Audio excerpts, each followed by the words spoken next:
Hi guys! Welcome back to our channel. Today magluluto tayo ng ginataang langka. So, ako lang muna mag-isa rito kasi yung mga bata wala. Ay, hindi pala, si Happy nandito kaya lang tulog kasi masama pakiramdam. Kasi nga diba may sakit siya, pumasok siya kanina. So, yun, pininom ko lang kanina ng salabat na may lemon. Tapos nakahimbing na siya ng tulog kahit papano. So, hinayaan ko muna siya magpahinga. Dito muna ako magpipilm para i-show sa inyo tong ginatang langka. Yung langka na nabili ko guys, frozen yon. Actually sa kahapon may nakita kami sa Lucky Supermarket, pero ganyan lang kalaki na fresh na yang na jackfruit. Pero guys, ganyan kalaki, $7. So hindi ko na siya binili kasi tatalupan mo pa, so ganyan lang kalalabasan nun. So hindi enough, 'di ba? So bumili ko frozen, first time ko siyang itatry. So malalaman natin mamaya kung same din ba siya ng fresh, kasi ito, fresh naman siya ng frozen. So, product din siya galing sa atin sa Pinas. Tapos, ito yung mga ingredients natin para sa ginatang langka.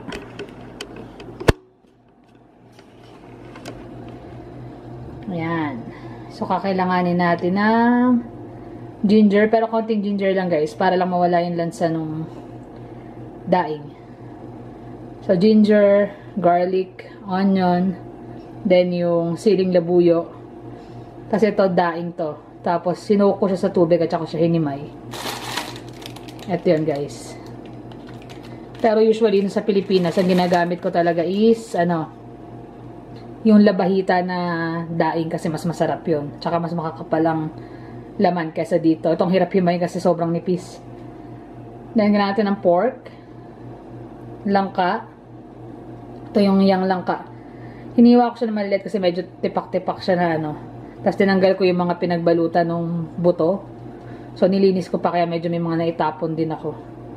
Then syempre, gata, patis, salt and pepper.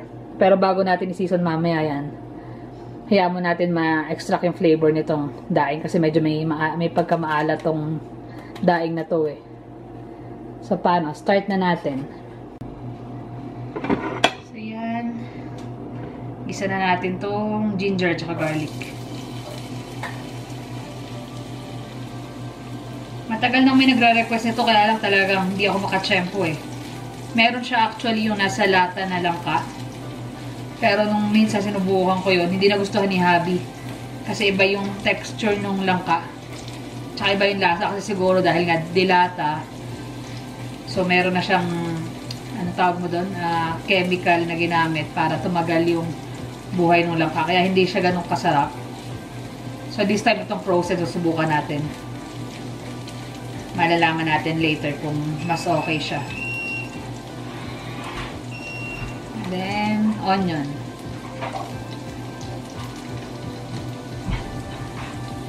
Yan na si Jonas. Nakauwi na. Naghatid sa girlfriend niya. Ano yung luto, mami? Langka. Pero si Jermaine, wala. Mamaya pa uwi ng 8:30 kasi nasa dance. Pa-dance-dance na lang eh, no? Madalas lang may dance sa school eh. Ngayon, 5 ang start hanggang 8:30. Pero marami naman sila magkakaklase. May mga kapitbahay dito kaya sabay-sabay na silang uuwi.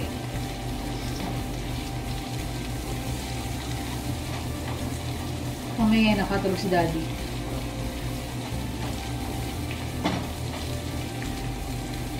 Ayan. Tapos ito nga pala guys, yung pork, pinalambot ko na to para mas madali siyang maluto. Pero pwede rin kayong gumamit ng raw na pork. Gigisa nyo rito. Kaya lang mas matagal kasi papalambutin nyo pa rin. So might as well, i-cook nyo ng in advance yung pork para mas mabilis na kapag ready ng lutuin. So dahil malambot na yung pork ko, unahin ko ngayon igisa yung langka.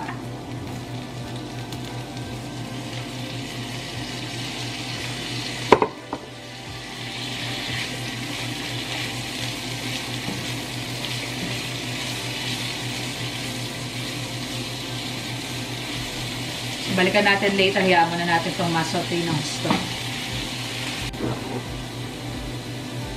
Lagay na natin yung pork at saka itong daing. Yung ano guys, yung langka na frozen, ano siya, malambot na. Tingin ko na to blinanch na nila bago nila i-frozen. Kasi kung yung talagang roto na langka, matagal lumambot. Pero ito, lambot na kagad. So, ayoko naman na sobrang lamog na lamog. Maganda yung may bite pa rin. Mas kay Jonas nagsasaing na.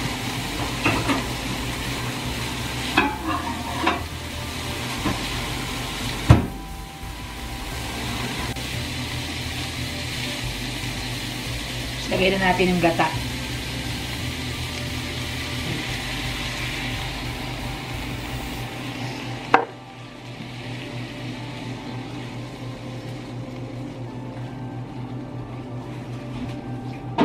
Then mamaya natin malalaman kung gaano karaming patis at saka salt, pepper na lalagay natin.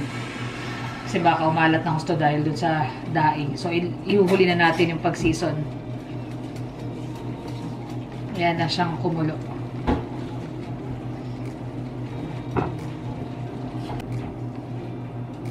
So, kaya lang mag-simmer. Pero ngayon, titikman ko na siya kasi medyo ilang minuto na rin siya nagsisimmer.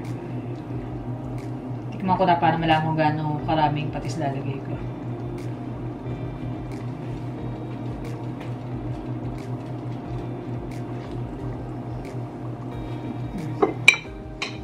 Hindi naman pala ganun kaalat kasi nahugasan ko naman kanina yung daing.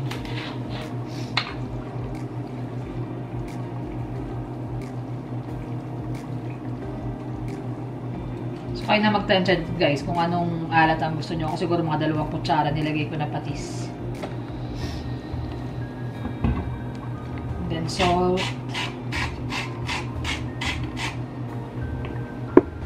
Pepper.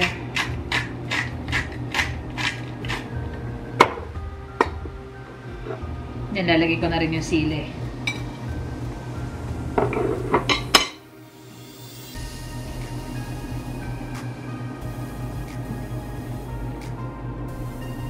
Nga pala guys, kanina kung napansin nyo, mas marami na yung gata ngayon. Nagdagdag pa kasi ako ng kalahati pa. So, 1 kalahating gata ang ginamit ko. Kasi parang pag yung isa masyado siyang dry.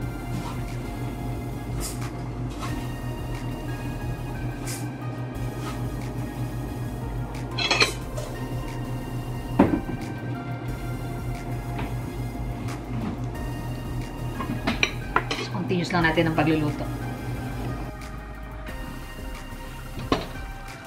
So ito guys, lutong-luto na to. Huling tikim muna para malaman natin kung sakto na.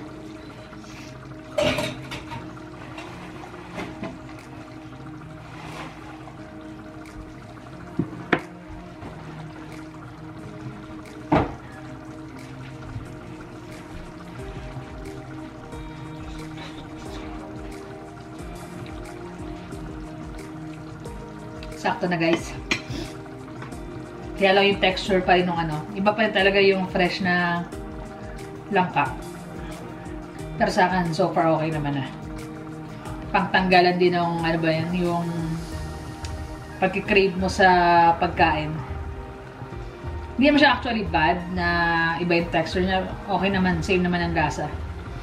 Mas malinamnam lang talaga yung fresh na langka ang magagamit. Ating langka.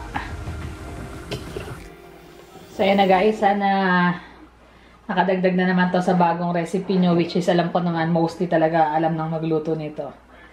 Ito na ating ginataang langka. So, ready na. Kain na. Kasi bunso mamaya pa yun. Late na yung makakain. May snack naman sila sa school. So, malamang kami na muna. Ako papapak lang. No rice. Bawal. So, paano guys? Ayan, si Kuya Jan. Parang bagong gising lang nangyari sa buhok. Magulo eh. So, paano guys? Thank you for always watching. Please like and subscribe. See you on the next vlog. Bye!